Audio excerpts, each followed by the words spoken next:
야, 네 꼴 좀 봐라. 화장도 안 하고 퍼져가지고. 내 아들이 오죽하면 밖으로 돌겠니? 다 네 엿보다. 이게 제 돈으로 산 집에서 호의호식하던 시어머니가 뱉은 소리입니다. 남편 놈은 한술 더 떠 저보고 유통기한 지난 우유라며 상간녀랑 호텔을 드나들더군요. 그 못난 며느리가 오늘 아주 제대로 사고 쳤습니다. 제 돈으로 강남 아파트 오늘 아침에 헐값에 팔아치웠거든요. 며느리 등쳐먹다 길바닥에 나앉아 피눈물 흘리는 배신자들의 비참한 최후 지금 바로 공개합니다. 창밖으로 보이는 서울의 야경은 여전히 눈부시게 화려합니다. 불과 1년 전까지만 해도 저 불빛 중 하나는 제 차지였죠. 대기업 기획팀에서 김 팀장으로 불리며 회의실을 호령하던 시절 저는 참 뜨겁게 살았습니다. 하지만 지금 제 손에 들린 건 수십억짜리 기획안이 아니라 눅눅한 행주와 남편의 셔츠입니다. 결혼한 지 이제 막 1년이 다 되어가고 제가 그토록 사랑하던 커리어를 포기하고 집으로 들어온 지는 어느덧 9개월째네요. 오늘은 저희 부부의 결혼 1주년을 딱 일주일 앞둔 날입니다. 남편 진우는 워낙 바쁜 사람이라 아마 기념일 당일에는 제대로 된 식사 한 끼 하기 힘들지도 몰라요.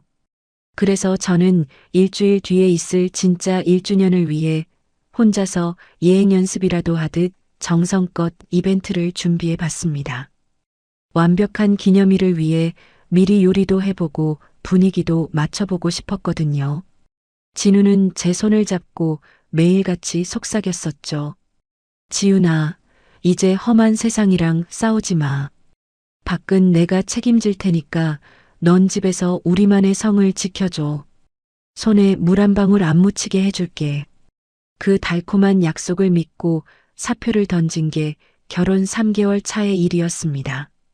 기획팀 에이스로 불리던 시절의 예리함은 살림이라는 익숙한 굴레 속에 조금씩 무뎌져 갔습니다. 식탁 위에는 그가 좋아하던 안심 스테이크를 구워 올리고 빈티지 와인도 한 병 땄습니다. 은은한 촛불이 일렁이고 집안 가득 향긋한 음식 냄새가 번졌죠. 넥타이를 메어주던 손으로 정성껏 차린 식탁을 보며 저는 잠시나마 제가 선택한 이 전업주부라는 삶이 나쁘지 않다고 자위했습니다. 진우가 언제 오려나? 시계는 벌써 8시를 가리키고 있었습니다. 퇴근 시간이 한참 지났지만 연락 한 통 없네요. 휴대폰을 만지작거리다 안방 옆 작은 방으로 향했습니다. 진우는 요즘 들어 부쩍 서재에서 보내는 시간이 많아졌거든요. 야근이 잦아졌고 집에 돌아와서도 서재 문을 걸어 잠그고 무언가에 열중하곤 했죠. 저는 그게 다 우리 가정을 위해 열심히 일하는 훈장인 줄로만 알았습니다. 정갈하게 정리된 서재 책상을 훑어보던 중이었습니다. 책상 가장 깊숙한 서랍, 평소엔 잘 열지 않던 그곳이 아주 미세하게 열려 있었죠. 평소 결벽증에 가까울 정도로 정리에 철두철미한 진우답지 않은 실수였습니다. 무심코 서랍을 닫으려던 제 손끝에 차갑고 딱딱한 감촉이 느껴졌습니다. 그건 제가 처음 보는 검은색 스마트폰이었습니다. 순간 심장이 덜컥 내려앉았습니다. 진우의 번호는 분명 하나인데 왜 이 깊숙한 곳에 또 다른 전화기가 숨겨져 있는 걸까요? 떨리는 손으로 전원을 켰습니다. 화면이 밝아지며 나타난 비밀번호 입력창 0000 아니었습니다. 우리의 결혼 기념일 역시 아니었죠. 가슴 한구석이 서늘해지며 불길한 예감이 저를 덮쳤습니다. 마지막으로 제가 평생 후회하지 않겠다고 다짐하며 사표를 던졌던 그날의 날짜를 눌러보았습니다. 딸깍. 거짓말처럼 잠금이 풀렸습니다. 제가 제 날개를 스스로 꺾고 그의 성 안으로 들어온 그 치욕적인 날이 이 은밀한 기계의 열쇠였다니요. 화면이 열리자마자 쏟아지는 알람 소리에 저는 숨을 멈췄습니다.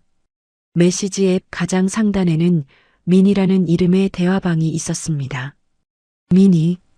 제가 퇴사하기 직전 진우의 부서로 들어왔던 그 앳된 신입사원입니다. 그곳에는 오늘 낮 두 사람이 나눈 대화가 고스란히 남아 있었습니다.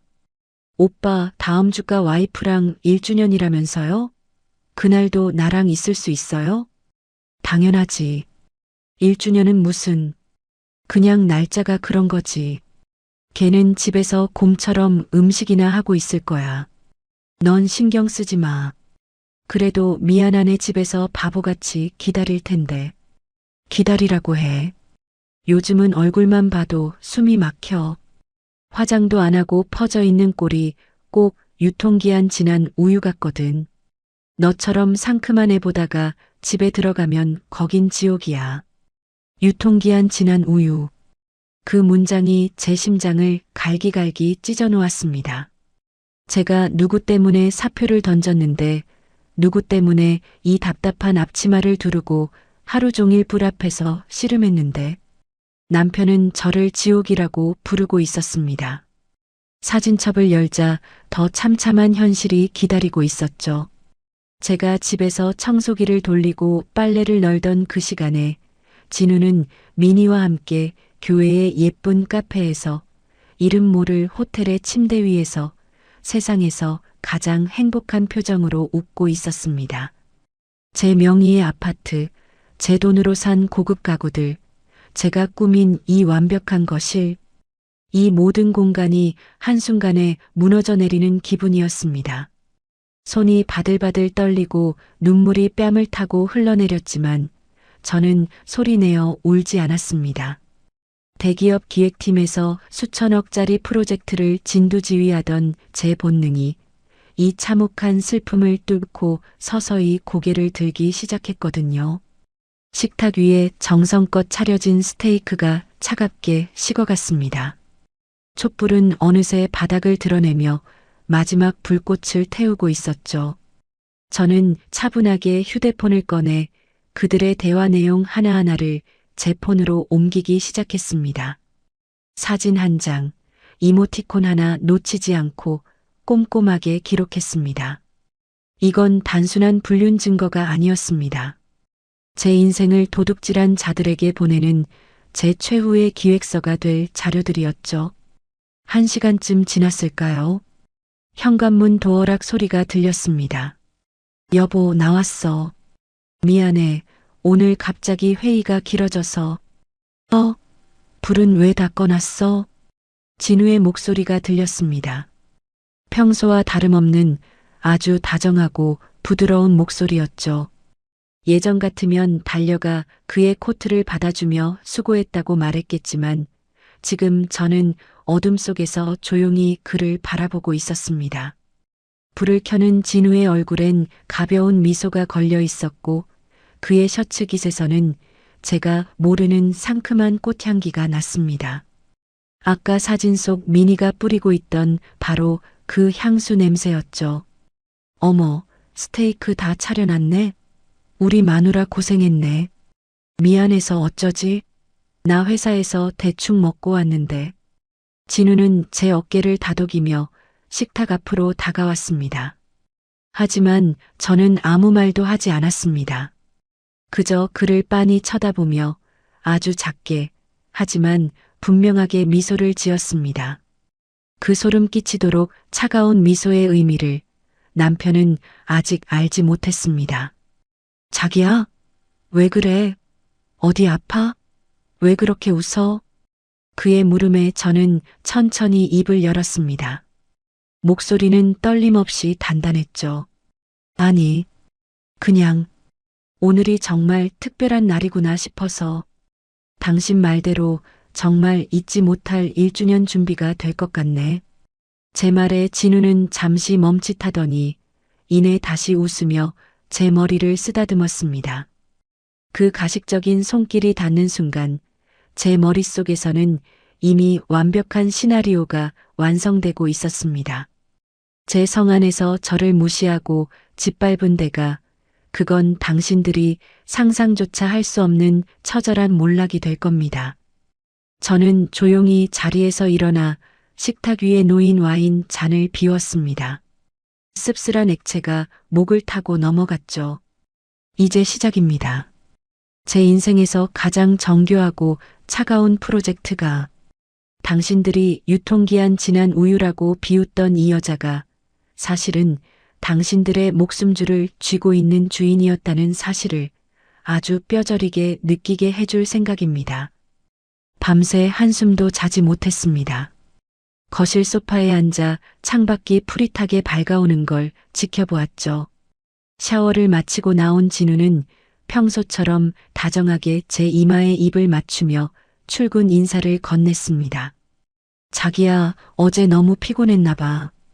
음식 차려준 것도 못 먹고 잤네. 미안해. 오늘 저녁엔 맛있는 거 사올게. 그 입술이 닿은 자리가 소름 끼치게 불쾌했지만 저는 그저 생긋 웃으며 손을 흔들어 주었습니다. 응, 조심해서 가. 현관문이 닫히는 소리와 함께 제 얼굴에서 미소는 증발했습니다. 이제부터는 슬퍼할 시간도 아까워요.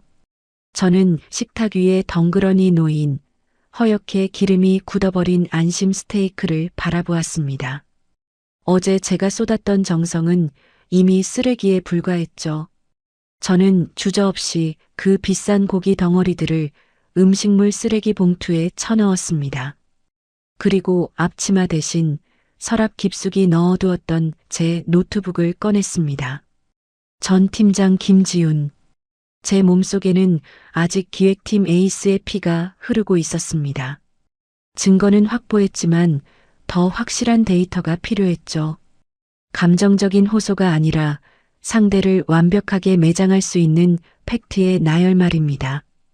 저는 가장 먼저 전 직장 사수이자 제 인생의 멘토인 수진 언니에게 전화를 걸었습니다. 신호음이 몇 번 가기도 전에 수진 언니가 전화를 받더군요. 어머, 지훈아. 웬일이니? 이 시간에? 언니의 반가운 목소리를 듣자마자 울컥 목이 메었지만 저는 입술을 깨물며 차분하게 말을 꺼냈습니다. 언니 바빠? 나 물어볼 게 좀 있어서. 제 목소리가 평소와 다르다는 걸 언니는 단번에 알아챘습니다. 지훈아, 무슨 일 있어? 목소리가 왜 그래? 저는 숨을 크게 들이마시고 단도직입적으로 물었습니다. 진우, 회사에서 요즘 어때? 신입사원 민이라는 애랑. 무슨 소문 없어? 수화기 너머로 무거운 침묵이 흘렀습니다. 그 짧은 정적이 제 심장을 조여왔죠. 한참 뒤에야 언니의 낮은 목소리가 들려왔습니다. 지훈아, 사실 너 퇴사하고 얼마 안 돼서부터 진우 씨 좀 이상했어. 너한테 말해줄까 말까 수천 번 고민했는데 네가 너무 행복해 보여서 차마 입이 안 떨어지더라. 언니의 말에 따르면 진우는 제가 회사를 떠난 지 불과 3개월 만에 본색을 드러냈다고 합니다. 둘이 대놓고 붙어 다니진 않아. 진우 씨가 워낙 영악하잖아. 그런데 점심시간마다 교묘하게 시간을 맞춰서 사라지고 민이 그 애는 진우 씨가 회의에 들어가면 꼭 간처를 서성이더가고 결정적으로 지난달 회식날 둘이 같은 택시 타고 가는 걸 본 애들이 한둘이 아니야. 손이 떨려 노트북 자판을 제대로 칠 수 없을 정도였습니다. 하지만 이건 시작일 뿐이었죠. 수진 언니를 통해 연결된 다른 동료들의 제보는 더 참혹했습니다. 그들은 제가 진우와 함께 갔던 우리만의 추억이 담긴 장소들을 하나하나 읊어주었습니다. 지훈아, 지난주 토요일에 너희 집 근처 브런치 카페 있지? 거기 진우 씨 있는 거 봤다는 애가 있어. 당연히 너랑 있는 줄 알았는데 사진 보니까 옆에 있는 여자가 네가 아니더라고. 민이 그 애였어.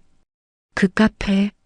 진우가 저에게 프로포즈한 다음 날 우리가 함께 첫 아침을 먹으며 평생 사랑하자고 맹세했던 곳입니다. 그 신성한 기억의 장소에 그 더러운 발들을 들였다니요. 제보가 이어질수록 제 추억들은 하나씩 오염되어 갔습니다. 우리가 자주 가던 한강공원의 벤치, 제가 제일 좋아하던 성수동의 작은 와인바까지. 진우는 제가 준 사랑의 지도를 따라 미니를 데리고 다니며 저를 비웃고 있었던 겁니다. 고마워 언니. 나중에 다시 연락할게. 전화를 끊고 나니 온몸에 힘이 풀려 바닥에 주저앉고 말았습니다. 눈물조차 나오지 않았습니다. 대신 가슴속 깊은 곳에서 뜨거운 무언가가 솟구쳐 올랐죠. 그건 단순한 분노가 아니었습니다. 아주 차갑고 날카로운 살기에 가까운 결심이었습니다. 저는 다시 노트북 앞에 앉았습니다. 그리고 새 폴더를 하나 만들었죠. 폴더 이름은 쓰레기 분리수거. 기획안을 짜는 건 제 전공입니다. 이번 프로젝트의 목표는 명확했습니다. 배신자들의 완벽한 사회적, 경제적 말살. 저는 동료들이 보내준 목격담과 사진들을 타임라인별로 정리하기 시작했습니다. 진우가 야근이라고 거짓말했던 날 시댁에 다녀오겠다며 집을 비웠던 주말. 모든 퍼즐 조각이 민이라는 이름으로 맞춰지고 있었습니다. 진우는 저를 유통기한 지난 우유라고 했죠. 집을 지옥이라 불렀고요. 하지만 그는 결정적인 사실 하나를 잊고 있었습니다. 이 지옥의 주인은 나고 그가 누리는 모든 안락함은 내 희생과 자산 위에서 만들어졌다는 사실을요. 진우야, 넌 네가 아주 똑똑하다고 생각하지? 내가 집에서 살림만 하니까 아무것도 모르는 바보로 보였나 봐. 저는 혼잣말을 내뱉으며 서늘하게 웃었습니다. 슬픔은 이미 증발한 지 오래였습니다.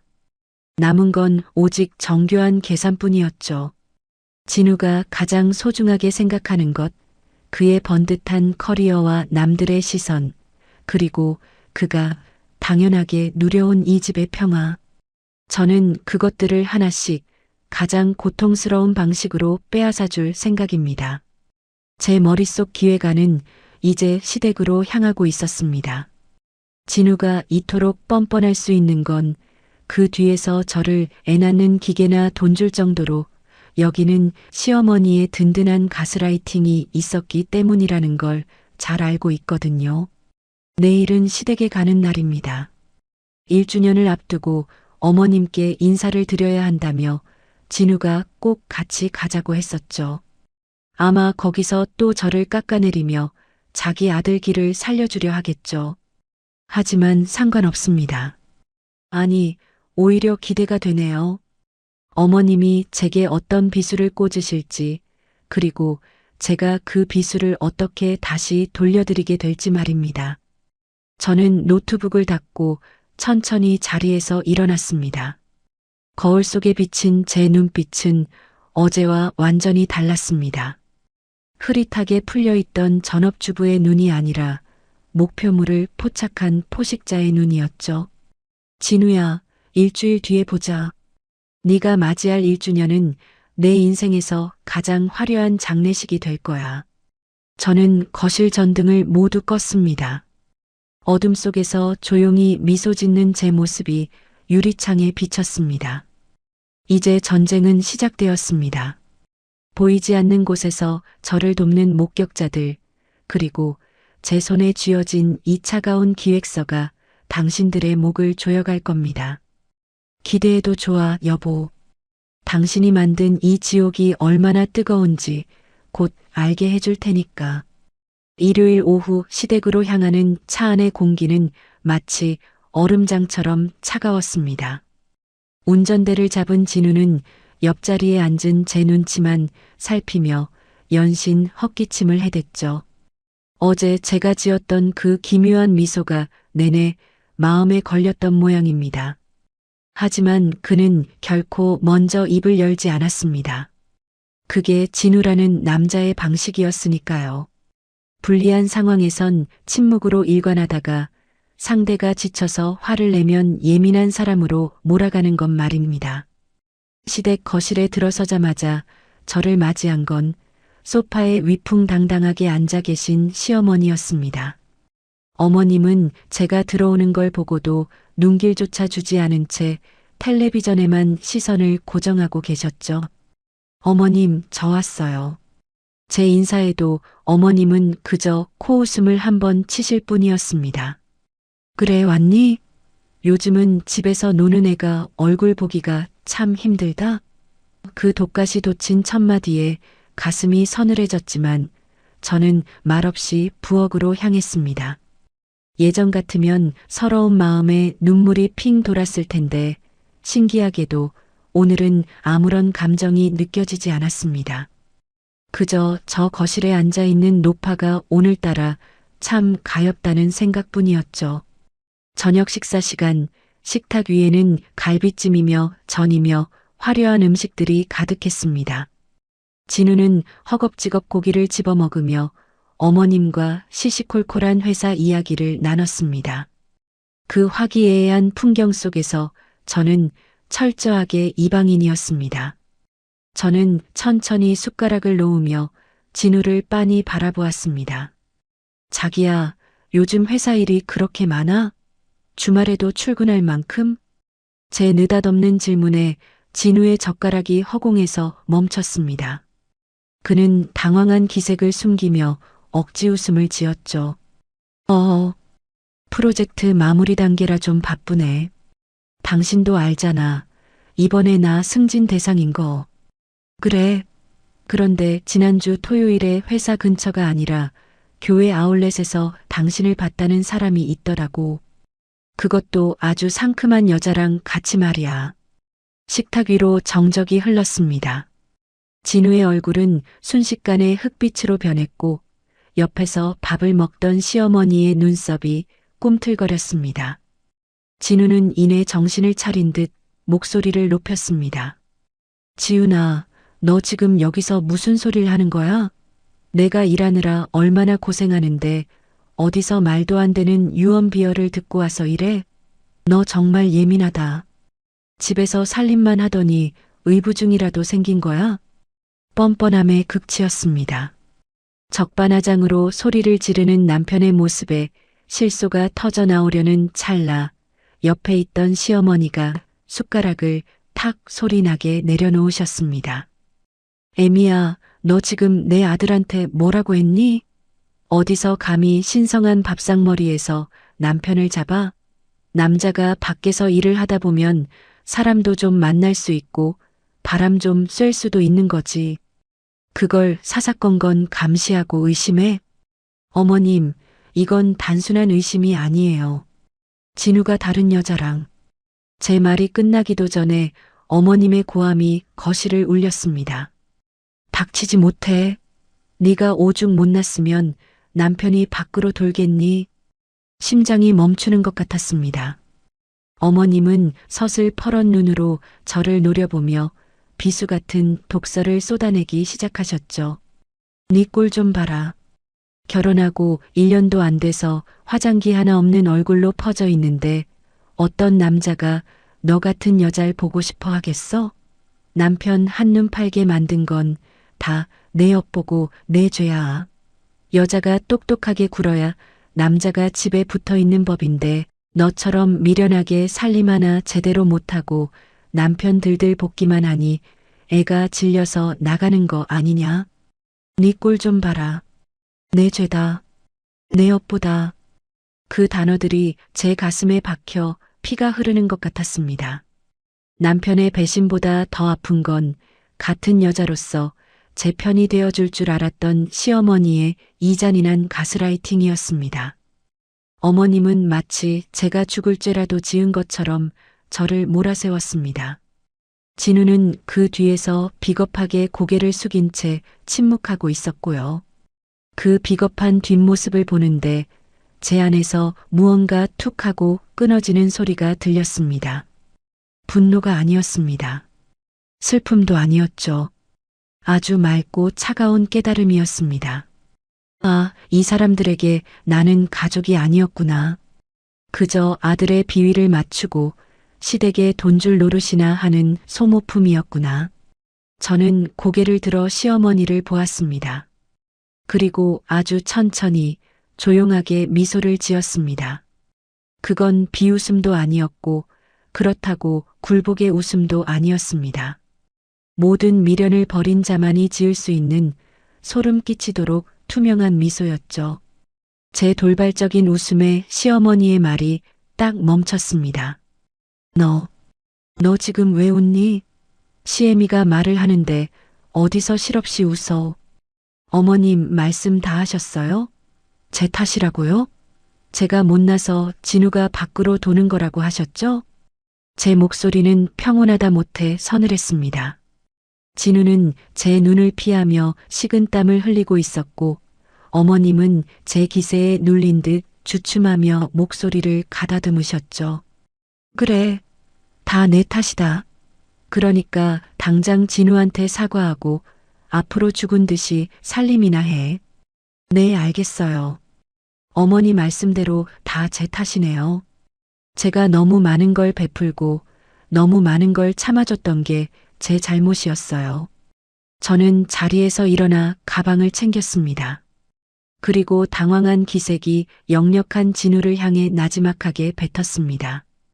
이봐 당신 밥 맛있게 먹어. 네가 먹는 그 고기, 그 밥, 이 집의 공기 하나하나까지 다 내 덕이라는 것 잊지 마. 일주일 뒤에 네가 좋아하는 그 특별한 날에 우리 다시 이야기하자. 지훈아, 너 어디가? 야, 김지훈. 진우가 등 뒤에서 저를 불렀지만 저는 돌아보지 않았습니다.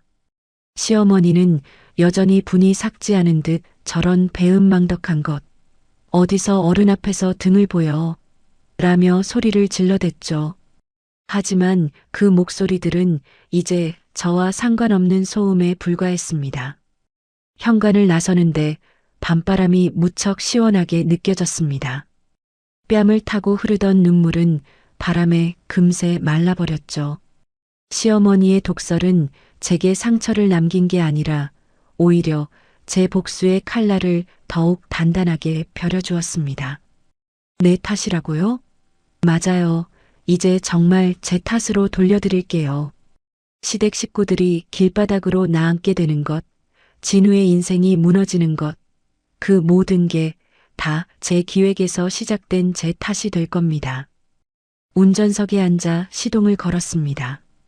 백미러로 보이는 시댁 건물이 오늘따라 참 위태로워 보였습니다. 저 견고해 보이는 기와 아래에서 제 돈으로 호의호식하던 인간들, 그들이 누리던 모든 안락함이 제 손끝 하나에 달려 있다는 사실을 알게 되면 어떤 표정을 지을까요? 저는 핸들을 꽉 쥐었습니다. 이제 곧 결혼 1주년입니다. 그리고 그날은 제가 준비한 가장 화려하고 처절한 이별식이 거행될 날이기도 하죠. 어머님 기대하세요. 제가 얼마나 못난 며느리인지, 제 탓에 당신들 인생이 어떻게 무너지는지 똑똑히 보여드릴 테니까요. 저는 엑셀을 밟았습니다. 어두운 도로 위로 차가 미끄러져 나갔고 제 가슴 속에는 이제 뜨거운 복수의 열기 대신 차가운 집행의 의지만이 남았습니다. 이제 전쟁의 서막은 끝났습니다. 다음 차례는 제가 가진 가장 강력한 무기를 꺼낼 시간입니다. 시댁에서 돌아와 현관문을 열었을 때 집안을 감도는 정적은 평소와 달랐습니다. 그동안은 이 정적이 평화라고 믿었죠. 하지만 이제 압니다. 이건 평화가 아니라 저를 서서히 말려 죽이던 침묵이었다는 거요. 진우는 뒤따라 들어오며 짜증 섞인 한숨을 내뱉었습니다. 지훈아, 너 아까 어머니한테 그게 무슨 태도야? 어머니가 좀 심한 말씀하셨어도 너 생각해서 하신 소린데. 저는 대답하지 않았습니다. 거실 불도 켜지 않은 채 곧장 제 서재로 향했죠. 등 뒤에서 야, 김지훈, 너 진짜 사람 질리게 한다. 라고 소리치는 진우의 외침이 들렸지만 상관없었습니다. 그가 내뱉는 질린다는 말, 이제는 타격감조차 없거든요. 오히려 그 말을 들으니 제가 가야 할 길이 더 선명해졌을 뿐입니다. 서재 책상 밑 깊숙이 숨겨진 금고의 다이얼을 돌렸습니다. 진우는 제가 이곳에 비상금이나 몇 푼 모아둔 줄 알 거예요. 아니, 어쩌면 제가 퇴사할 때 받은 퇴직금조차 생활비로 다 썼을 거라고 짐작하고 있겠죠. 하지만 진우가 모르는 게 하나 있습니다. 저는 한 번도 제 미래를 남의 손에 맡겨본 적이 없다는 사실이죠. 금고 안에서 낡은 가죽 파일 하나를 꺼냈습니다. 제 시크릿 리스트이자 지난 10년의 치열한 기록이 담긴 장부였죠. 대기업 신입사원 시절부터 저는 남들과 조금 달랐습니다. 동기들이 첫 월급으로 명품 가방을 사고 해외여행을 계획할 때 저는 강남의 노후된 빌라 지도를 폈거든요. 점심시간에는 도시락을 까먹으며 경매 강의를 들었고 주말이면 임장을 다니느라 구두 밑창이 닳도록 걸었습니다. 전 팀장 김지윤의 저력은 단순히 회사 업무에만 국한된 게 아니었습니다. 저는 시장의 흐름을 읽는 법을 알았고 숫자가 주는 힘을 믿었습니다. 소액 갭 투자로 시작해 상가 임대료로 몸집을 불리고 다시 그 자본으로 유망한 지역의 아파트를 사들였죠. 진우와 결혼할 때 제가 전업주부를 수락했던 건 그가 벌어다주는 돈이 필요해서가 아니었습니다. 이미 제 자산에서 나오는 배당금과 임대 수익만으로도 그의 연봉 몇 배는 가뿐히 벌어들이고 있었으니까요. 그저 그를 사랑했기에 그가 원하는 조신한 아내의 역할을 한 번쯤 해보고 싶었을 뿐입니다. 파일을 넘기다 멈춘 페이지. 거기에는 현재 시부모님이 살고 계신 아파트의 등기권리증이 끼워져 있었습니다. 손끝으로 차가운 서류의 질감을 느껴보았습니다. 붉은색 관인이 찍힌 이 종이 한 장이 가진 무게를 시어머니는 상상이나 하실까요? 아들이 대기업 다니며 떵떵거리니 그 아파트도 당연히 아들의 능력으로 해준 줄 알고 계시겠죠. 아들이 며느리에게 큰 소리치며 살고 있으니 그 집의 주인도 당연히 아들일 거라고 믿고 계실 겁니다. 하지만 어쩌죠, 어머님. 이 집 3년 전 제가 경매로 낙찰받아 제 이름 석자를 당당히 박아넣은 제 개인 자산입니다. 결혼하면서 시부모님 노후가 걱정된다는 진우의 눈물 섞인 부탁에 제가 제 돈 들여 인테리어까지 싹 해서 내어드린 안식처였죠. 애미야, 내 꼴이 그 모양이니 남편이 밖으로 돌질하며 저를 난도질하던 그 입술이 사실은 제 자비 위에서 춤추고 있었다는 사실을 알게 되면 어머님은 어떤 표정을 지으실까요? 서류를 만지는 제 손에 힘이 들어갔습니다. 그동안은 이 서류들이 제 사랑의 증표라고 생각했습니다. 내 남편의 부모님을 대접하는 며느리의 도리라고 믿었죠. 하지만 시어머니의 독설과 진우의 배신을 겪고 난 지금 이 종이 뭉치는 더 이상 배려의 징표가 아닙니다. 이건 당신들을 가장 높은 곳에서 가장 낮은 바닥으로 떨어뜨릴 수 있는 가장 치명적인 무기입니다. 진우야, 넌 네가 이 집의 주인인 줄 알았지? 네가 나를 먹여 살린다고 착각하며 유세를 떨었지? 저는 나직하게 읊조리며 서류를 다시 파일에 넣었습니다. 이제 서류 확인은 끝났습니다. 제 성 안으로 침입한 기생충들을 몰아낼 준비가 완벽하게 끝났다는 뜻이죠. 저는 서랍을 열어 커다란 여행용 가방 2개를 꺼냈습니다. 그리고 망설임 없이 옷장을 열었죠. 진우가 사준 옷은 단 한 벌도 챙기지 않았습니다. 아니, 사실 진우가 제게 사준 건 거의 없었네요. 제가 제 돈으로 산 고급 정장들, 명품 코트들, 그리고 회사 생활의 훈장 같은 상패들을 하나씩 정성스럽게 가방에 담았습니다. 가방이 하나씩 채워질수록 이 집에 남아있던 제 흔적들이 지워져 갔습니다. 진우는 거실에서 텔레비전을 크게 틀어놓고 시위하듯 앉아 있었지만 저는 눈길조차 주지 않았습니다. 그가 사랑한다고 속삭이던 침대, 우리가 함께 골랐던 소파, 그리고 어제 그가 지옥이라 불렀던 우주방까지. 이제 이 모든 것들은 저와 상관없는 풍경이 될 겁니다. 마지막으로 책상 위에 놓여 있던 우리의 웨딩 사진을 보았습니다. 환하게 웃고 있는 사진 속에 저는 참 바보 같더군요. 저는 사진 틀에서 제 모습만 오려낼까 잠시 고민하다가 그냥 통째로 쓰레기통에 처박았습니다. 굳이 흔적을 남겨서 무엇하겠어요. 나 좀 나갔다 올 거니까 당분간 연락하지 마. 현관문 앞에서 신발을 신으며 거실을 향해 말했습니다. 진우는 돌아보지도 않고 퉁명스럽게 대꾸하더군요. 어딜 가는데? 밤늦게 여자 혼자 위험하게. 적당히 하고 들어와. 그는 제가 친정에 나가서 울다 올 줄 아나 봅니다. 아니면 호텔에 가서 카드나 긁으며 시위할 거라고 생각하겠죠. 불쌍한 진우. 당신은 방금 당신 인생의 마지막 안전장치를 스스로 발로 차버린 거야. 걱정 마. 이제 내 물건만 남기고 다 치울 때가 됐네. 당신이 그렇게 원하던 상큼한 세상으로 보내줄 테니까. 문을 닫고 나오며 저는 뒤도 돌아보지 않았습니다. 엘리베이터 거울에 비친 제 모습은 어제보다 훨씬 가볍고 단단해 보였습니다. 가방 2개에 담긴 건 제 짐이었지만 제 가슴 속에 담긴 건 당신들의 파멸을 예고하는 완벽한 리스트였습니다. 밤 공기가 차가웠지만 정신은 오히려 맑아졌습니다.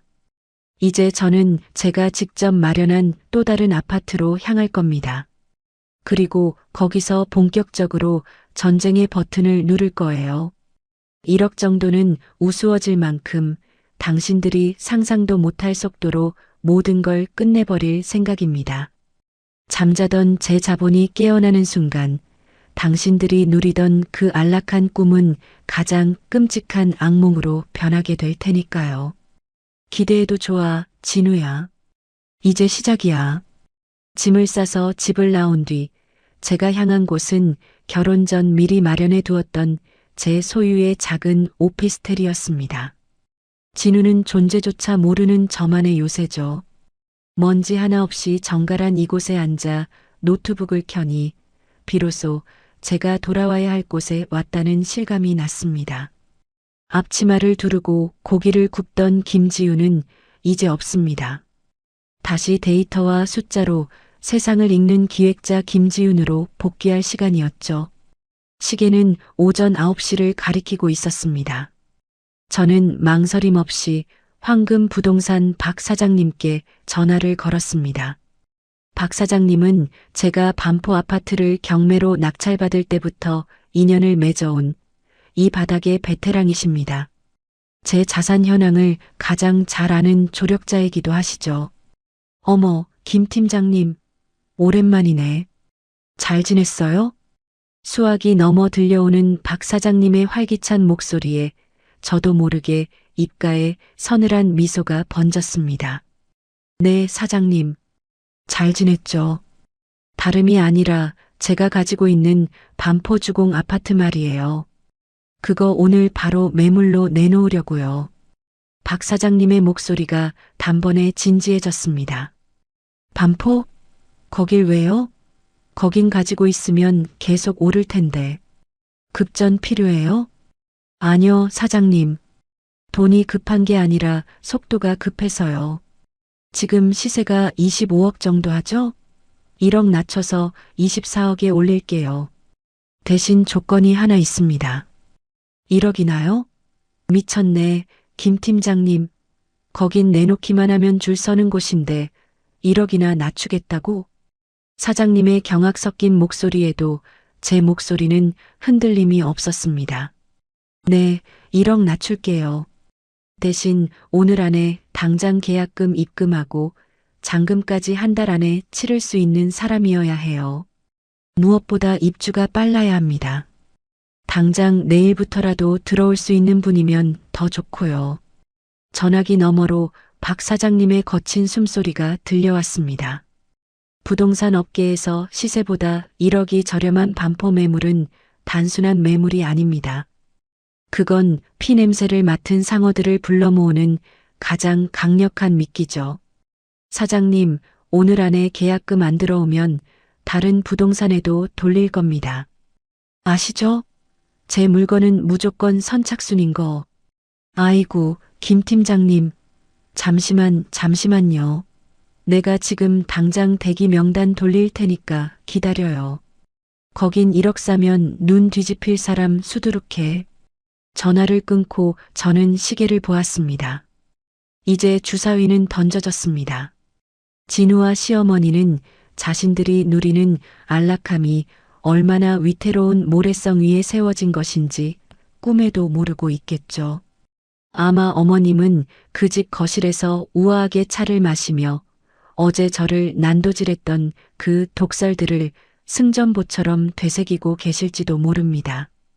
하지만 부동산 시장의 생리는 냉혹합니다.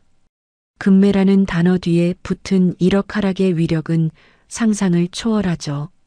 박 사장님의 사무실이 지금 어떤 풍경일지 눈에 선했습니다. 전화를 돌리기 무섭게 투자자들과 실거주자들이 구름처럼 몰려들 것이고 서로 계약금을 먼저 쏘겠다고 아우성을 치고 있겠죠. 1시간쯤 지났을까요? 박 사장님에게서 다시 연락이 왔습니다. 김 팀장님, 난리 났어.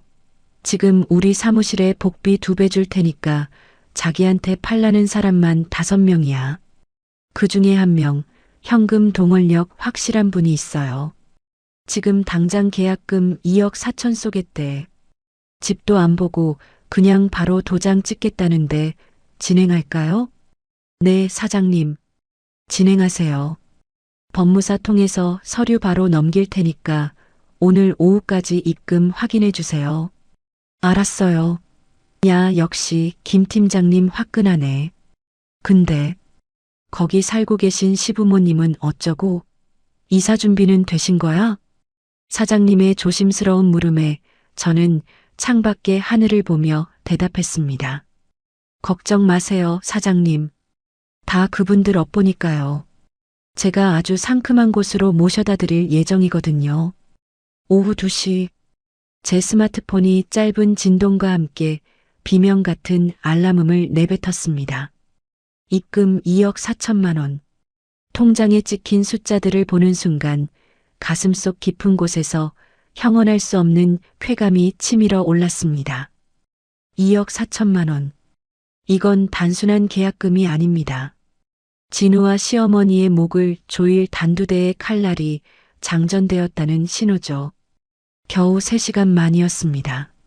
제가 마음만 먹으면 당신들이 평생 일해도 만져보지 못할 돈이 이렇게 순식간에 움직입니다. 진우는 저를 집에서 노는 여자라고 비웃었죠? 시어머니는 제가 못나서 아들이 밖으로 돈다고 하셨고요. 보세요. 그 못난 여자의 손가락 하나에 당신들이 평생을 바친 자부심과 안식처가 이렇게 허무하게 팔려나갔습니다. 이제 이 집의 주인은 더 이상 제가 아닙니다. 그리고 당연히 당신들의 집도 아니죠. 곧 잔금을 치르기 위해 달려올 매수자와 그 인부들이 시댁문을 두드릴 때 시어머니가 어떤 비명을 지를지 상상만 해도 전율이 돋았습니다. 진우야, 넌 네가 대기업 다니며 월급 몇백 더 받는 게 대단한 권력인 줄 알았지? 그래서 나를 유통기한 지난 우유 취급하며 무시했지? 하지만 진짜 권력은 조용히 움직이는 법이야. 네가 회사에서 신입사원과 시시덕거리며 커피를 마시는 그 찰나의 시간에 나는 내 부모의 머리 위에서 지붕을 치워버렸어. 통장에 찍힌 억 단위의 숫자를 확인하고 나니 어제 시댁 식탁에서 느꼈던 그 모멸감이 씻은 듯이 사라졌습니다. 대신 아주 차갑고 투명한 평온함이 찾아왔죠. 슬픔은 분노가 되고 분노는 다시 자본이라는 가장 확실한 물리력으로 치환되었습니다. 저는 다시 의자에 깊숙이 몸을 묻었습니다. 이제 다음 단계로 넘어갈 시간입니다. 집을 잃은 시댁 식구들이 울며불며 저를 찾을 때 저는 그들의 아들이 회사에서 어떤 추잡한 짓을 저지르고 있었는지 세상에서 가장 화려한 방식으로 공개할 겁니다. 사장님, 계약서 스캔해서 메일로 보내주세요. 아, 그리고 입주는 빨라야 합니다. 단 1분도 늦춰주지 마세요. 박 사장님께 마지막 확답을 듣고 전화를 끊었습니다. 거실에 내려앉은 오후의 햇살이 참 따스하네요. 하지만 내일 아침 저 햇살은 시어머니에게는 가장 잔인한 재앙의 신호가 되겠죠. 저는 와인 잔을 들어 허공에 건배했습니다. 진우야, 이제 딱 24시간 남았어. 당신들의 그 알량한 성이 무너져 내리는 소리가 여기까지 들리는 것 같네. 프로젝트 쓰레기 분리수거 첫 번째 단계인 거주기 제거가 성공적으로 완료되었습니다. 이제 남은 건 당신의 그 찬란한 커리어를 쓰레기통에 쳐넣는 일뿐입니다. 준비됐나요, 시어머님? 그리고 진우야? 이제 진짜 지옥이 시작될 거야. 폭풍 전야의 아침은 언제나 소름 끼칠 정도로 평온한 법입니다. 어제 제가 던진 1억 하락이라는 미끼는 이미 거대한 파도가 되어 반포의 그 아파트를 향해 무섭게 돌진하고 있었죠. 저는 오피스텔 창가에 서서 따뜻한 차 한 잔을 마시며 시간을 확인했습니다.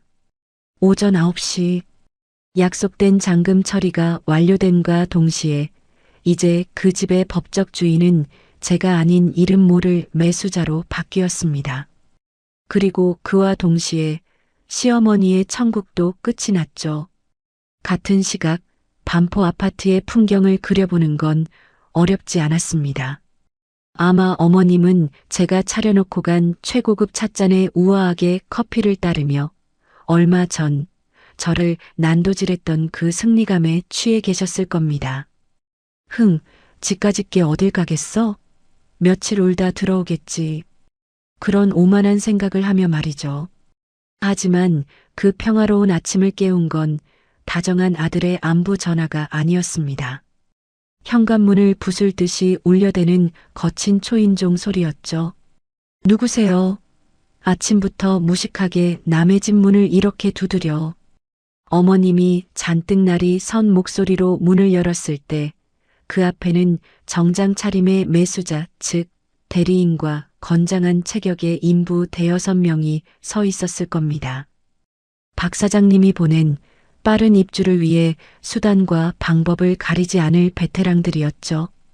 이 집 어제 매매 계약 완료됐고 오늘 오전 중에 비워주기로 되어 있습니다. 저희는 새 주인 지시로 짐 빼러 왔습니다. 매수자 측의 마른 하늘에 날벼락 같은 통보에 어머님은 아마 까무러치셨을 겁니다. 무슨 소리야? 이 집이 팔리다니. 주인 허락도 없이 누가 팔아? 여기 우리 아들 집이야. 시어머니가 비명을 지르며 가로막았겠지만 그들의 손에는 제가 어제 작성한 인감 증명이 찍힌 매매 계약서와 등기 이전 확인 서류가 들려 있었죠. 법은 냉혹합니다.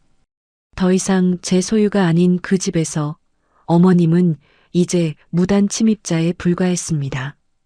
제 휴대폰이 미친 듯이 울리기 시작한 건 그때였습니다. 화면에는 시어머니라는 4글자가 번쩍이고 있었죠. 저는 차를 한 모금 더 마시고 아주 여유롭게 전화를 받았습니다. 애미야, 너 미쳤니? 지금 이게 무슨 난리야. 웬 깡패 같은 놈들이 들이닥쳐서 짐을 뺀다는데 너 이게 무슨 짓이냐고.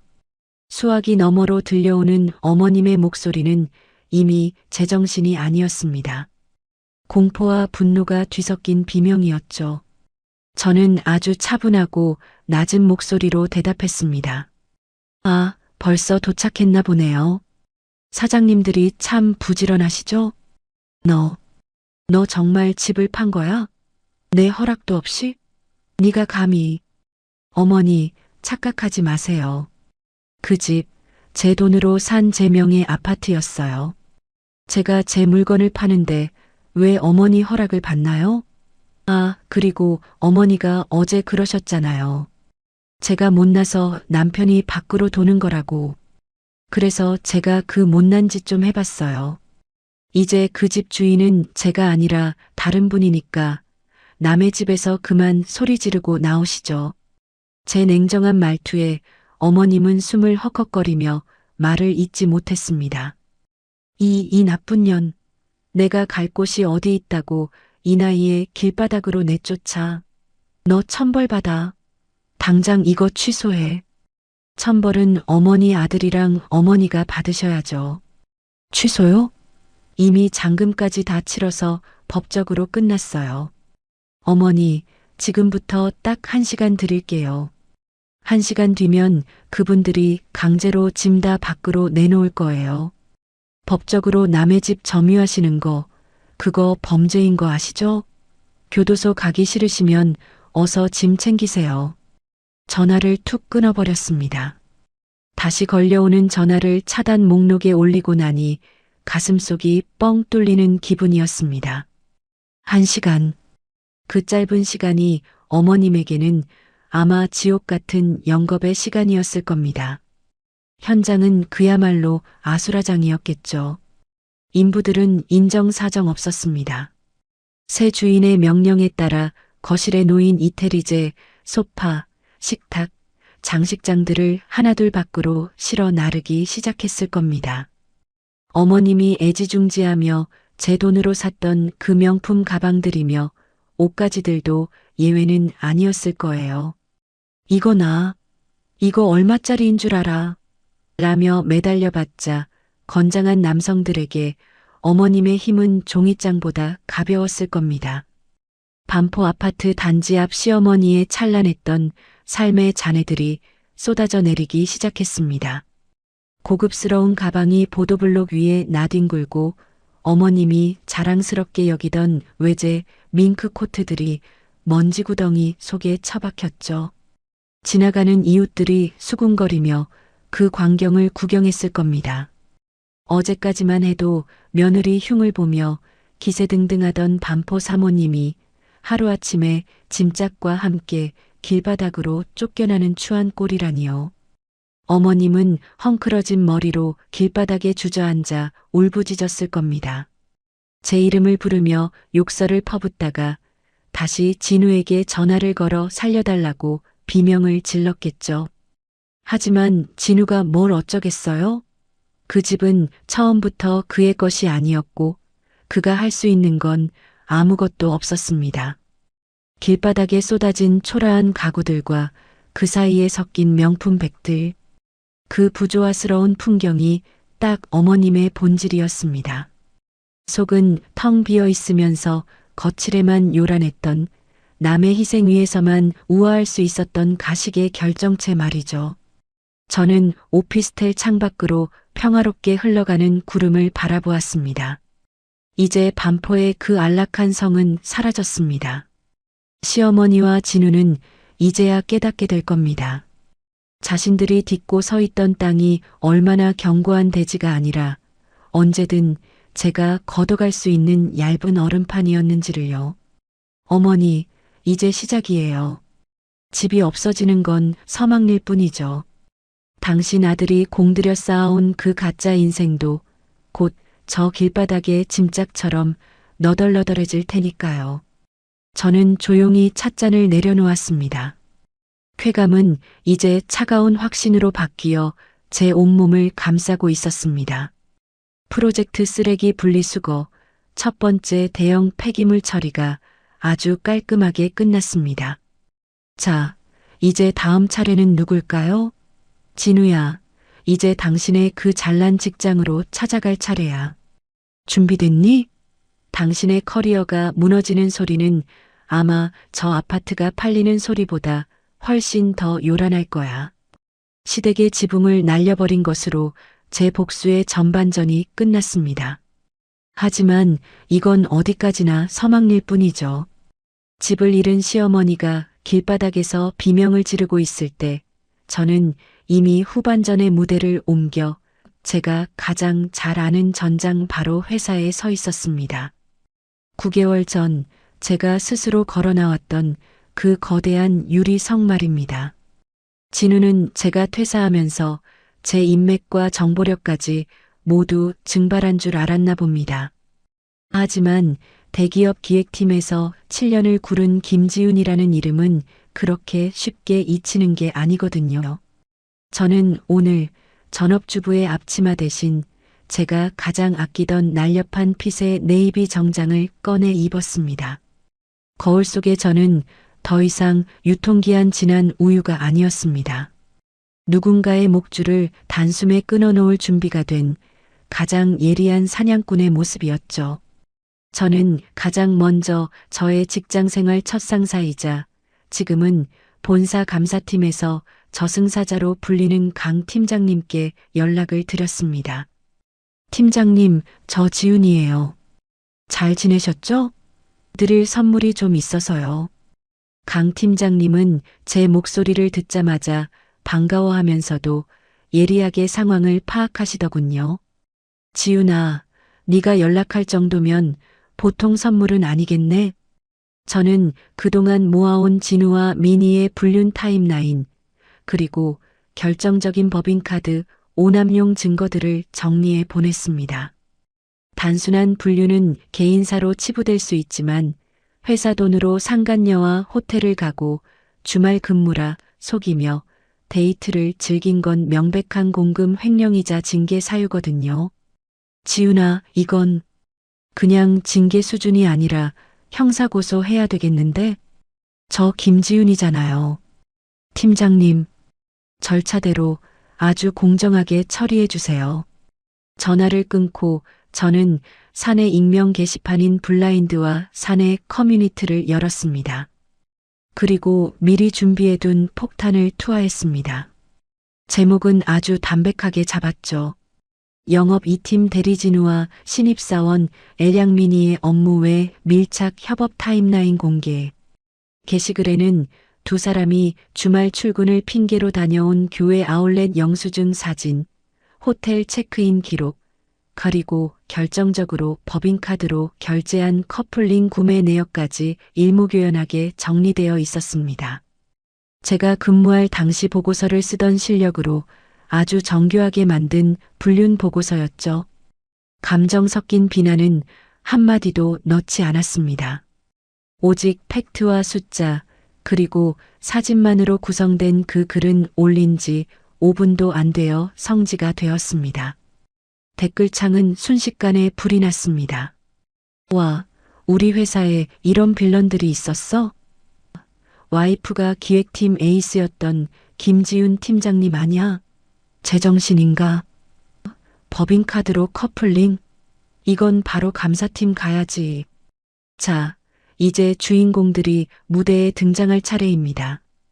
점심시간 무렵 저는 회사 1층 로비 카페에 앉아 조용히 엘리베이터 쪽을 주시했습니다. 마침 진우와 미니가 동료들 틈에 섞여 내려오고 있더군요.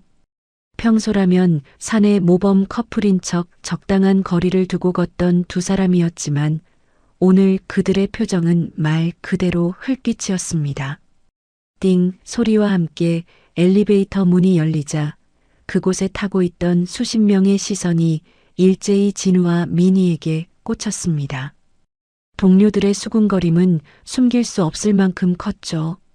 야, 쟤네 봐. 게시판에 올라온 애들 아냐? 어머, 뻔뻔하게 같이 밥 먹으러 가나 봐?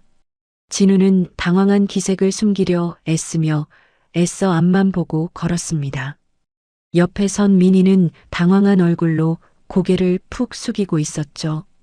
하지만 그들을 기다리는 건 따뜻한 위로가 아니라 차가운 멸시였습니다. 특히 동료들이 그들을 싸늘하게 스쳐 지나갈 때 진우의 어깨가 눈에 띄게 떨리는 걸 저는 놓치지 않았습니다. 그때였습니다. 감사팀 직원 2명이 로비로 내려와 진우의 앞을 가로막았습니다. 영업 2팀 한진우 대리님, 그리고 이민희 씨. 지금 바로 감사팀으로 동행해 주셔야겠습니다. 법인카드 오남용 및 사내 규정 위반 제보가 접수되었습니다. 로비에 있던 수백 명의 직원이 그 광경을 목격했습니다. 진우의 얼굴은 순식간에 하얗게 질려버렸죠. 그는 필사적으로 주변의 시선을 피하려 했지만 이미 모든 게 늦었습니다.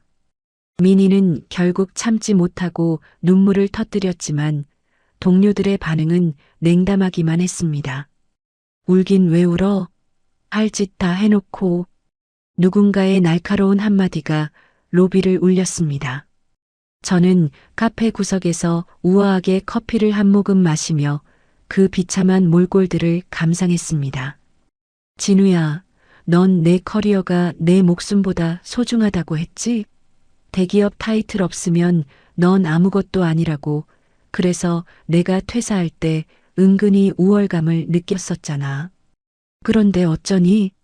당신이 그토록 자랑스러워하던 그 대기업 배지가 이제 당신 목을 조르는 올가미가 됐는데. 감사팀 직원들에게 끌려가다시피 엘리베이터에 타는 진우와 눈이 마주쳤습니다. 저는 아주 천천히 잔을 들어 그에게 목례를 건넸습니다. 진우의 눈이 경악으로 커지더군요. 네가 왜 여기 있어? 라는 경악서린 표정. 저는 대답 대신 아주 서늘한 미소를 보여주었습니다. 어서 가, 진우야. 감사실 의자가 생각보다 꽤 딱딱할 거야. 네가 내 자존심을 짓밟을 때 느꼈던 그 딱딱한 통증만큼 말이야. 엘리베이터 문이 닫히는 순간 진우와 미니의 인생도 함께 닫혔습니다. 이제 회사 안에서 그들이 발붙일 곳은 단 한 뼘도 남지 않았습니다. 징계위원회 결과가 나오기도 전에 이미 그들은 사회적 사형 선고를 받은 셈이니까요. 거인의 귀환은 성공적이었습니다. 집을 잃은 시어머니에 이어 이제 직장을 잃게 될 남편이라니. 제 기획안대로 하나씩 아주 깔끔하게 쓰레기들이 처리되고 있었습니다. 저는 카페를 나서며 로비의 높은 천장을 올려다보았습니다.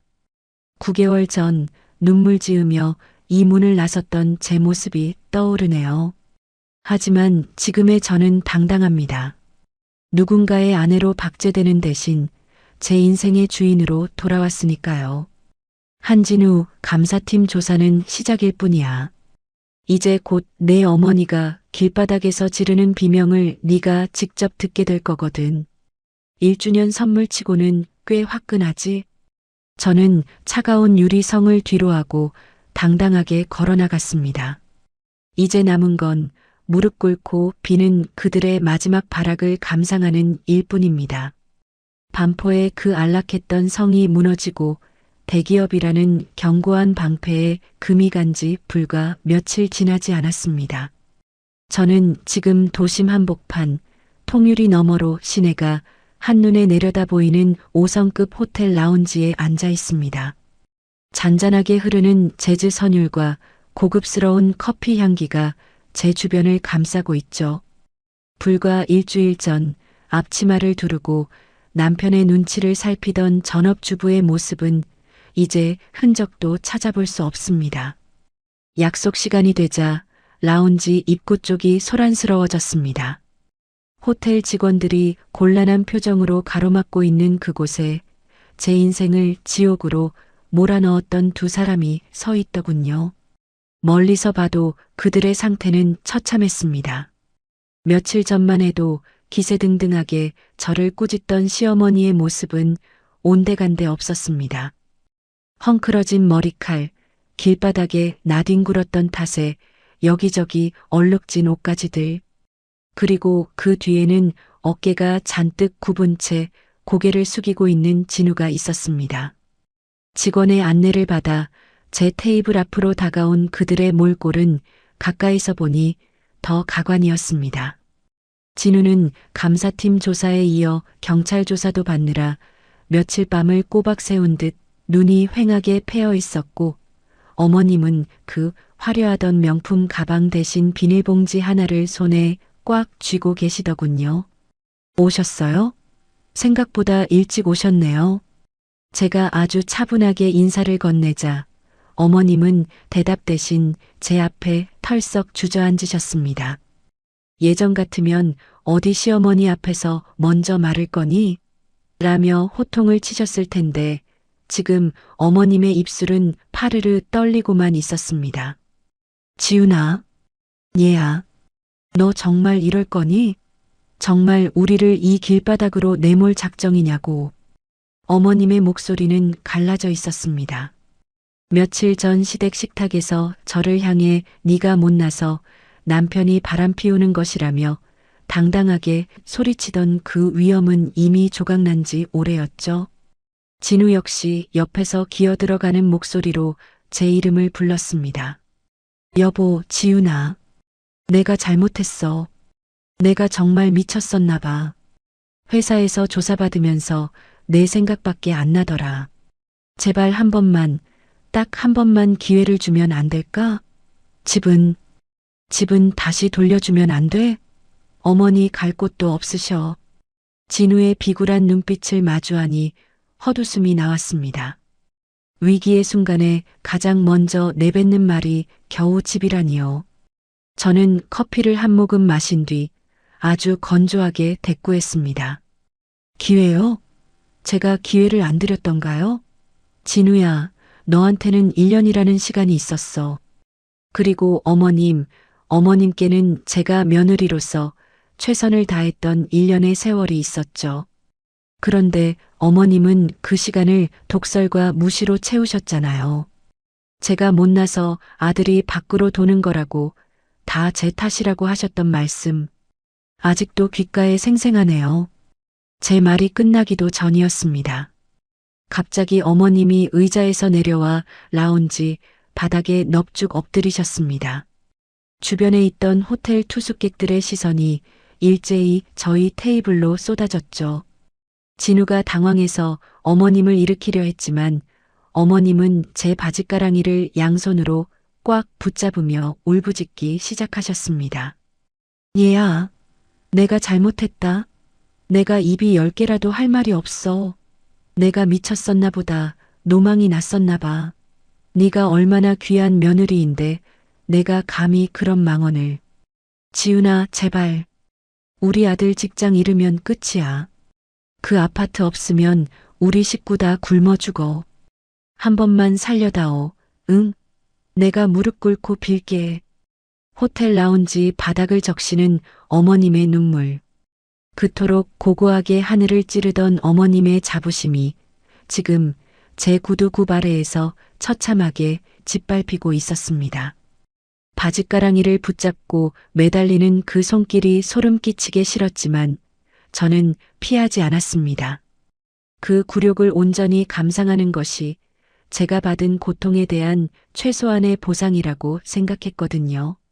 진우도 결국 옆에서 무릎을 꿇었습니다. 지훈아, 나 민이랑 정리했어. 아니, 이미 회사에서도 소문 다 나서 걔랑은 얼굴도 못 봐. 제발 용서해주면 안 돼? 내가 평생 내 종으로 살게. 시키는 거 다 할게. 무릎을 꿇은 남편과 바닥을 기는 시어머니. 한때 제 세상의 전부였고 제가 지켜야 할 가족이라고 믿었던 사람들의 마지막 모습은 이토록 추하고 비참했습니다. 저는 제 바짓가랑이를 붙잡은 어머님의 손을 천천히 하지만 아주 힘있게 떼어냈습니다. 어머니, 거울 좀 보세요. 지금 그 꼴이 어떠신지. 제 말에 어머님이 멍한 표정으로 저를 올려다보셨습니다. 저는 가방에서 작은 손거울을 꺼내 어머님의 얼굴 앞에 들이밀었습니다.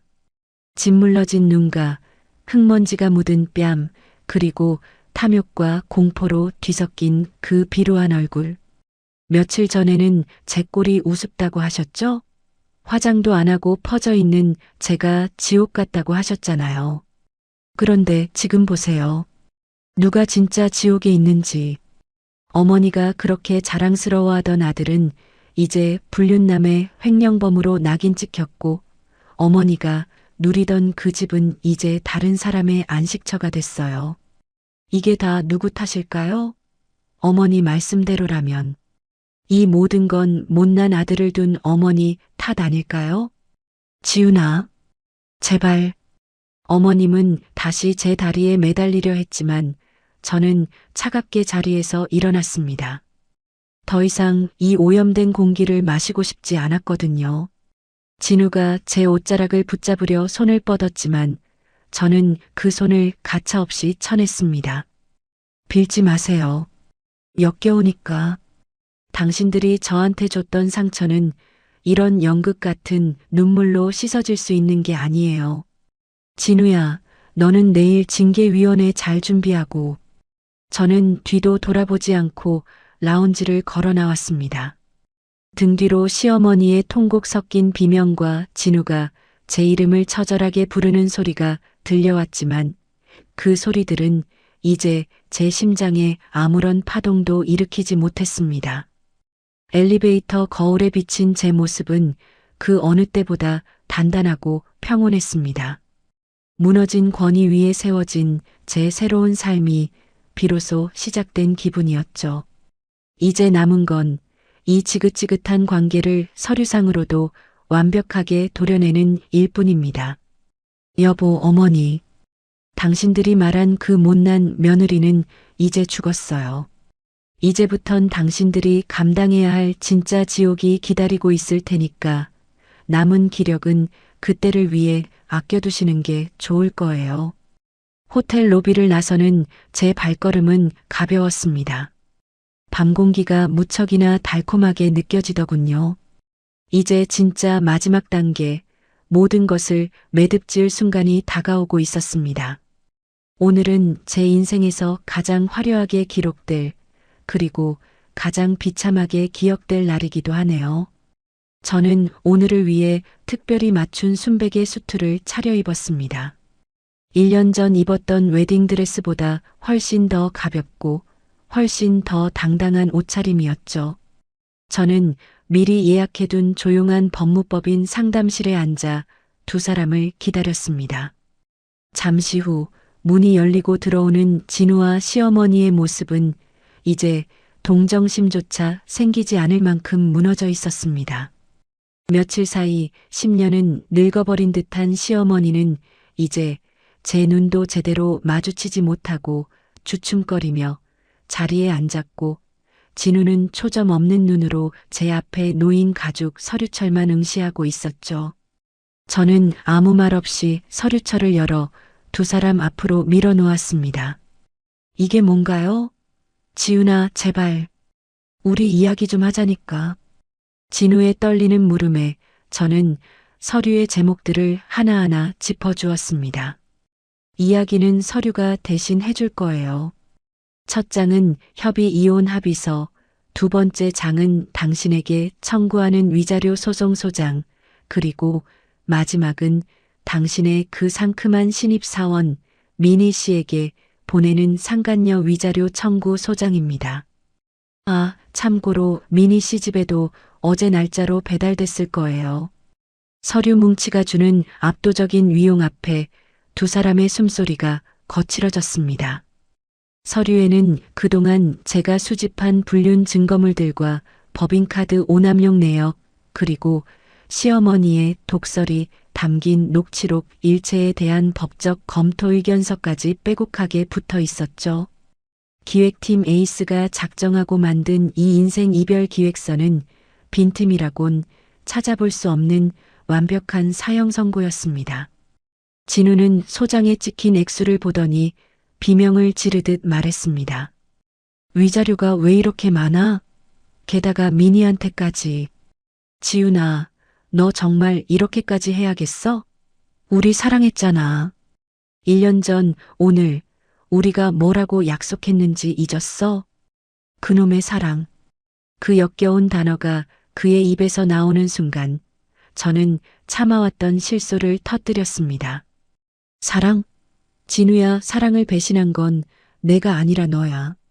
너는 내 희생을 당연하게 여겼고 내 자산을 내 능력인 양 착각하며 살았지. 그리고 어머님은 제가 못나서 남편이 밖으로 돌게 만든 죄인이라고 하셨죠? 그래서 제가 오늘 그 못난 모습의 끝판왕을 보여드리려고요. 이 합의서에 도장 찍으세요. 안 그러면 협의 이혼이 아니라 재판 이혼으로 가서 당신들이 가진 그 알량한 자존심까지 만천하에 다 까발려 줄 테니까요. 시어머니는 이제 부들부들 떨리는 손으로 제 소매를 붙잡으려 했습니다. 얘야, 그래도 1주년인데 오늘 같은 날 꼭 이래야겠니? 내가 정말 미안하다. 내가 무식해서 그랬어. 응? 한 번만 덮고 가주면 안 될까? 저는 어머님의 손을 차갑게 쳐내며 진우를 똑바로 응시했습니다. 진우야, 내가 기획팀에 있을 때 가장 먼저 배운 게 뭔지 아니? 가치 없는 프로젝트는 과감하게 포기하는 거야. 그리고 더 중요한 건 오염된 자재는 절대로 재사용하지 않는다는 거지. 지훈아, 너랑 내 어머니, 나한테는 이제 재활용조차 불가능한 일반 쓰레기야. 쓰레기를 집안에 계속 두면 집 전체가 썩거든. 그래서 난 오늘부로 완벽하게 분리수거를 끝내려고 해. 너희는 이제 내 인생이라는 깨끗한 성에서 영원히 퇴출이야. 알겠니? 재활용 불가.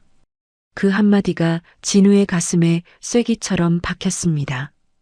그는 더 이상 변명할 기력조차 없는지 떨리는 손으로 펜을 들었습니다. 시어머니는 그 옆에서 넋이 나간 듯 허공만 바라보고 계셨죠. 마침내 서류 위에 두 사람의 도장이 찍히는 순간 제 어깨를 누르던 일련의 무게가 기적처럼 사라지는 기분이었습니다. 저는 서류를 챙겨 가방에 넣었습니다. 이제 모든 절차는 끝났습니다. 저는 자리에서 일어나 품 안에서 선글라스를 꺼내 썼습니다. 당황해서 저를 올려다보는 진우와 시어머니의 비참한 시선을 차단하고 싶었거든요. 어머니, 아드님이랑 오붓하게 사세요. 아, 참. 이혼 서류 접수는 제가 내일 바로 할게요. 그리고 진우야, 미니 씨랑은 잘해봐. 이제 너희 둘 다 백수니까 시간이 아주 많을 거야. 서로 위로하면서 잘 버텨보렴. 저는 뒤도 돌아보지 않고 상담실 문을 열었습니다. 등 뒤에서 진우가 제 이름을 처절하게 부르는 소리가 들렸고 시어머니가 바닥을 치며 통곡하는 소리가 복도까지 울려 퍼졌습니다. 하지만 그 소리들은 이제 저와 아무 상관없는 소음일 뿐이었죠. 상담실 건물 밖으로 나오자 눈부신 오후의 햇살이 쏟아졌습니다. 1년 전 오늘 설레는 마음으로 버질로드를 걷던 그때보다 지금 이 순간의 공기가 훨씬 더 달콤하고 자유로웠습니다. 저는 당당한 걸음걸이로 거리를 걸었습니다. 선글라스 너머로 보이는 세상은 이제 더 이상 지옥이 아니었습니다. 주머니 속 휴대폰이 울렸습니다. 확인해 보니 전 직장 동료들에게서 온 축하 메시지들이더군요. 이제 저는 과거의 전업주부 김지윤이 아니라 다시 자신의 삶을 개척해 나갈 김지윤으로 돌아왔습니다. 저는 선글라스를 고쳤으며 앞을 향해 걸어나갔습니다. 제 인생에서 가장 완벽하게 처리한 프로젝트, 쓰레기 분리수거가 드디어 막을 내렸습니다. 이제 제 앞에는 오직 저만을 위한 누구의 방해도 없는 찬란한 미래만이 펼쳐져 있었습니다. 시댁 식구들의 오열 소리가 점점 멀어지는 그 길 위에서 저는 난생 처음으로 진심을 담아 소리 없이 웃었습니다. 잘 가, 진우야. 그리고 어머님, 당신들이 선물해준 이 지옥 덕분에 제가 얼마나 강한 사람이었는지 다시 깨닫게 됐네요. 고마워요. 제 인생에서 영원히 사라져줘서. 거울 앞에 선 제 모습이 낯설면서도 반갑습니다. 1년 전 누군가의 아내로 박제되기 위해 입었던 그 답답한 앞치마 대신 오늘은 몸에 딱 맞는 날렵한 실루엣의 블랙수트를 입었습니다. 목 끝까지 채운 셔츠 단추, 날카롭게 벼린 구두 굽소리, 그리고 제 목에 걸린 선명한 로고의 사원증. 거기엔 H그룹 전략기획팀 팀장 김지윤이라는 이름이 당당하게 박혀 있죠. 진우가 다니던 회사의 가장 강력한 경쟁사, 업계 1위를 다투는 이곳이 이제 제가 새로 뿌리내릴 터전입니다. 로비에 들어서자마자 느껴지는 팽팽한 긴장감이 기분 좋게 제 온몸을 자극합니다. 구두굽이 대리석 바닥에 부딪히며 내는 경쾌한 타격음은 마치 제 새로운 인생의 서막을 알리는 박수 소리처럼 들리더군요. 엘리베이터에서 마주친 팀원들이 저를 향해 정중하게 고개를 숙입니다. 팀장님, 좋은 아침입니다. 그 짧은 인사 한마디가 제 심장을 다시 뛰게 만듭니다. 유통기한 지난 우유라며 저를 비웃던 그 독설들이 무색하게도 저는 지금 제 생애의 가장 신선하고 뜨거운 계절을 맞이하고 있으니까요. 사무실 문을 열고 들어가면 제가 그토록 그리워했던 소음들이 저를 반겨줍니다. 쉴 새 없이 돌아가는 프린터 소리, 다급하게 전화를 받는 팀원들의 목소리, 자판을 두드리는 경쾌한 리듬들. 이 치열한 삶의 현장이 바로 제가 있어야 할 진짜 성이었습니다. 9개월 동안 주방의 침묵 속에서 제가 잃어버렸던 건 단순한 월급이 아니라 스스로를 증명하며 얻는 그 찬란한 생동감이었죠. 책상 위에 놓인 노트북을 켜고 새로운 기획안을 검토하기 시작합니다. 숫자들이 살아 움직이고 데이터들이 유기적으로 연결되는 이 과정이 마치 마법처럼 즐겁습니다. 회의실에서 팀원들과 아이디어를 주고받으며 치열하게 논쟁할 때 저는 비로소 살아있음을 느낍니다. 팀장님, 이번 프로젝트 방향 정말 완벽합니다. 라는 찬사를 들을 때마다 제 안의 자존감이 다시금 단단하게 차오르는 게 느껴지죠. 퇴근 후 집으로 돌아오는 길 문득 휴대폰을 확인해 봅니다. 이제 더 이상 시어머니의 독설이나 진우의 가식적인 메시지는 오지 않습니다. 들리는 소식에 의하면 진우는 징계 면직 처리되어 업계에서 완전히 매장당했고 시어머니는 보증금 몇 천만 원짜리 낡은 빌라 방 한 칸에서 아들과 매일같이 서로를 탓하며 싸우고 있다더군요. 미니 씨요? 그녀 역시 상간녀 소송으로 모아둔 돈을 다 날리고 파혼까지 당해 고향으로 내려갔다는 이야기를 건너들었습니다. 하지만 그들의 불행은 이제 제 관심사가 아닙니다. 쓰레기통에 버린 물건이 어떻게 썩어가는지 궁금해할 사람은 없으니까요. 저는 그저 그들이 없는 제 삶이 얼마나 고요하고 완벽한지에 집중할 뿐입니다. 새로 이사한 제 아파트 거실, 통유리 너머로 서울의 야경이 파노라마처럼 펼쳐집니다. 긴 여정 동안 저를 짓눌렀던 모든 어둠이 저 불빛들 사이로 흩어져 사라지는 기분입니다. 저는 냉장고에서 차갑게 칠링된 화이트 와인을 한 잔 꺼내 들었습니다. 그리고 홀로 조용히 잔을 들어 허공에 건배를 제안했죠. 지훈아, 고생 많았어. 다시 돌아온 걸 환영해. 와인 한 모금이 목을 타고 넘어가며 차갑고 달콤한 여운을 남깁니다. 예전에는 이 야경을 보며 남편의 퇴근을 기다렸고 그의 기분을 살피며 제 존재를 지워갔습니다. 하지만 지금은 다릅니다. 저 넓은 도시의 불빛들은 이제 제가 정복해야 할 시장이고 제가 그려나갈 기획안의 소재일 뿐입니다. 그 누구의 눈치도 보지 않고 오직 나 자신만을 위해 준비된 이 시간. 이것이야말로 제가 그토록 갈구했던 진정한 평화였습니다. 밤바람이 베란다 틈으로 살랑이며 들어와 제 뺨을 스칩니다. 이제 더 이상 가슴 속에 얼음 송곳은 남아있지 않습니다. 분노도 미련도 슬픔도 모두 깨끗하게 비워냈으니까요.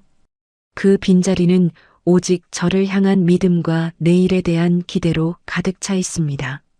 내일 아침이면 다시 해가 뜨겠죠. 그리고 저는 다시 그 눈부신 태양 아래로 당당하게 걸어나갈 겁니다. 누군가의 며느리도 누군가의 아내도 아닌 오직 김지훈이라는 이름 석자를 온전히 빛내면서 말이죠. 창밖의 별들이 오늘따라 유난히 가깝게 느껴집니다.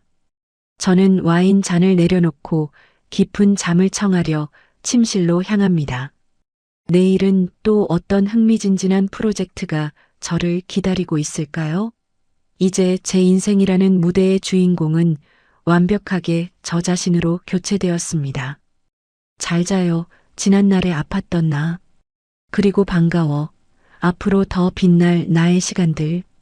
긴 전쟁 끝에 찾아온 이 고요하고 완벽한 평화 속에서 저는 비로소 가장 행복한 꿈을 꿀 준비가 되었습니다. 제 인생의 태양은 이제 막 다시 떠오르기 시작했으니까요. 여러분, 오늘 지훈 씨의 가슴 뻥 뚫리는 사이다 복수극 어떻게 보셨나요? 은혜도 모르고 바람피운 남편의 며느리 돈으로 살면서 며느리 가슴에 대못이나 박던 시어머니. 결국 길바닥에 나앉아 피눈물 흘리는 꼴을 보니 10년 묵은 체증이 다 내려가는 기분입니다.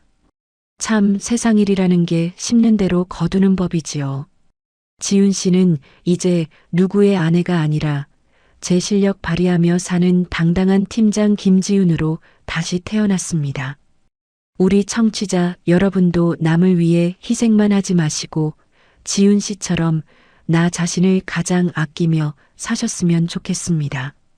자, 오늘 지훈 씨의 화끈한 선택에 박수를 보내고 싶으신 분들, 지훈 씨 참 잘했습니다. 이제 행복만 하세요. 라고 응원 댓글 한 줄씩 꼭 남겨주세요. 여러분의 따뜻한 한마디가 지훈 씨에게는 세상 무엇보다 큰 힘이 됩니다. 구독과 좋아요, 알림 설정은 우리 가슴을 시원하게 해주는 사이다 사연을 만드는 큰 힘이 됩니다. 오늘도 당당하고 행복한 하루 보내세요. 감사합니다.